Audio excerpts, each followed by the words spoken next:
ખીચડી છે ને એકદમ સરસ. તો તમે જોવો છો કે ખીચડી આપણી એકદમ પરફેક્ટ ઢાબા સ્ટાઇલ, અને જો આ રીતે ઉપરથી ઘીને ઉમેરી અને ખીચડી ખાશો તો એકદમ ટેસ્ટ અને એકદમ સ્વાદમાં સારી જોરદાર સ્વાદ સાથે પાલક ખીચડી બની અને તૈયાર છે.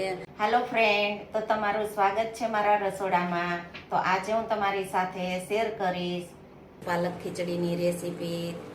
તો ચાલો શરૂ કરીએ રેસીપી. આજે આપણે બનાવશું પાલક ખીચડી. તો પાલક ખીચડી બનાવવા માટે 1 વાટકી ચોખા લીધેલા છે. તો જે રેગ્યુલર ખીચડીના ચોખા આવે તે લીધેલા છે. તો તમે કોઈ પણ ચોખાનો ઉપયોગ કરી શકો.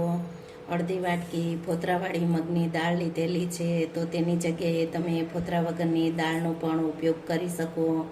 તો આજે આપણે બનાવશું પાલક ખીચડી. ખીચડીને મિક્સ કરી અને સારી રીતે ધોઈ લેશું.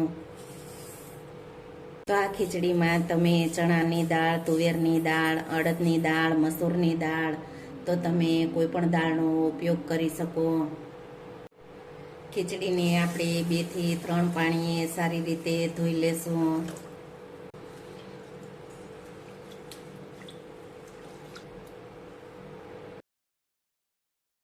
તો ખીચડીને આપણે કુકરમાં ઉમેરી દેશું. પાણીનો ઉપયોગ કરશું.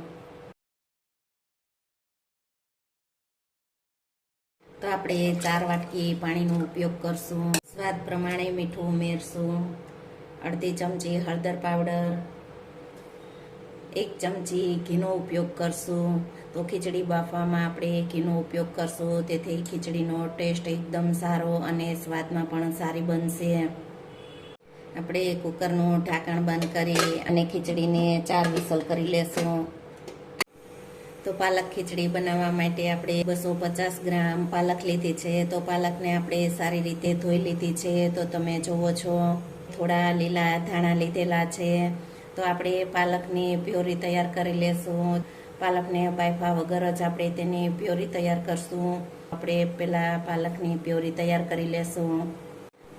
થોડા લીલા ધાણાને ઉમેરશું. આપણે પાલકને ઉમેરી દેશું. તેમાં 1 ઇંચ આદુનો ટુકડો ઉમેરશું. 1 નંગ લીલું મરચું લીધેલું છે. તો આપણે લીલા મરચાંનો ઉપયોગ કરશું. તો તેની જગ્યાએ તમે લાલ મરચાંનો પણ ઉપયોગ કરી શકો. અને તીખાશ તો તમે તમારા ટેસ્ટ પ્રમાણે લઈ શકો. 7 થી 8 કળી લસણની ઉમેરશું. 3 થી 4 ચમચી જેટલા પાણીનો ઉપયોગ કરશું.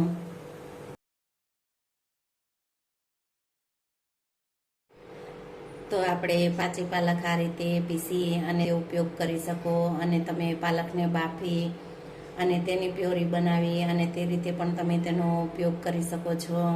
તો આપણે પ્યોરી તૈયાર છે. તો આપણે વઘાર કરી લેશું. આપણે ખીચડીના વઘાર માટે આપણે 1 મોટા ચમચા તેલનો ઉપયોગ કરશું.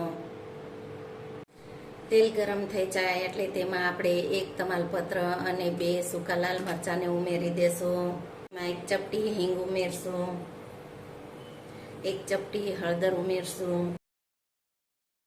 તો 1 મિનિટ સાતળી અને તેમાં આપણે ડુંગળી ટામેટા ઉમેરી દેશું. તો 1 નંગ આપણે ડુંગળીને આ રીતનું ઝીણું કટિંગ કરેલું છે. તો ડુંગળીને ઉમેરી અને આપણે 2 થી 3 મિનિટ સાતળી લેશું.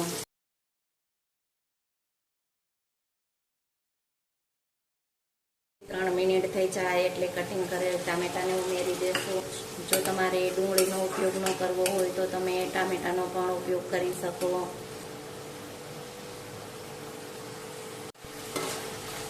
ત્રણ મિનિટ જેવું થઈ ગયું છે. તેમાં આપણે 1 ચપટી ગરમ મસાલા પાવડર, 1 ચમચી ધાણા જીરું પાવડર, સ્વાદ પ્રમાણે મીઠું. તો આપણે સારી રીતે મિક્સ કરી લેશું. તો તમે જુઓ છો કે આપણે ડુંગળી ટામેટા છે તે એકદમ સારા એવા ચડી ગયા છે. તો તેમાં આપણે પ્યોરીને ઉમેરી દેશું. મિક્સ કરી અને 3 થી 4 મિનિટ આપણે પાલકની પ્યોરીને સારી રીતે તેલમાં સતળાવા દેશું. પ્યોરી તેલમાં સતળાય ત્યાં સુધીમાં આપણે ખીચડીને ચેક કરી લેશું. તો તમે જુઓ છો કે ખીચડી આપણી એકદમ સારી ચડી ગઈ છે. તો તમે જોઈ શકો છો. તો પ્યોરી સતળાઈ જાય ત્યાર પછી આપણે ખીચડીને ઉમેરી દેશું. તો તમે જુઓ છો કે તો તમે જુઓ છો કે આપણી પાલકની પ્યોરી છે તે એકદમ સારી એવી તેલમાં સતળાઈ ગઈ છે. એ ખીચડીમાં પાલકની કાચી સ્મેલ ન આવે તેના માટે આપણે પાલકની પ્યોરીને સારી રીતે તેલમાં સાતળી લેવાની.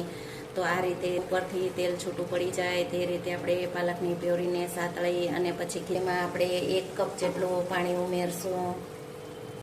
તો તમે જુઓ છો કે પ્યોરી એકદમ સારી એવી ઉકળી ગઈ છે. તો તેમાં આપણે ખીચડીને ઉમેરી દેશું. તો આ રીતે પ્યોરી ઉકળે એટલે આપણે ખીચડીને ઉમેરી દેવાની. તો ખીચડી મિક્સ કરી લેશું. તો ખીચડીને આપણે સારી રીતે મિક્સ કરી લીધી છે. તો તમે જુઓ છો કે આપણે એકદમ ઢાબા સ્ટાઇલ ખીચડી બની અને તૈયાર છે. તો તમે જોઈ શકો છો. તો આપણે ગેસને બંધ કરી અને ખીચડીને 5 મિનિટ ઠંડી થવા દઈ અને પછી તેને સર્વ કરશું. તો આપણી એકદમ પરફેક્ટ ઢાબા સ્ટાઇલ પાલક ખીચડી બની અને તૈયાર છે. તો તમે જોઈ શકો છો. તમને આ ખીચડીની રેસીપી ગમે તો વિડીયોને લાઈક, શેર, સબસ્ક્રાઈબ કરજો અને બાજુમાં રહેલ બેલ આઇકન દબાવજો. તો સૌથી પહેલું નોટિફિકેશન તમને મળતું રહે.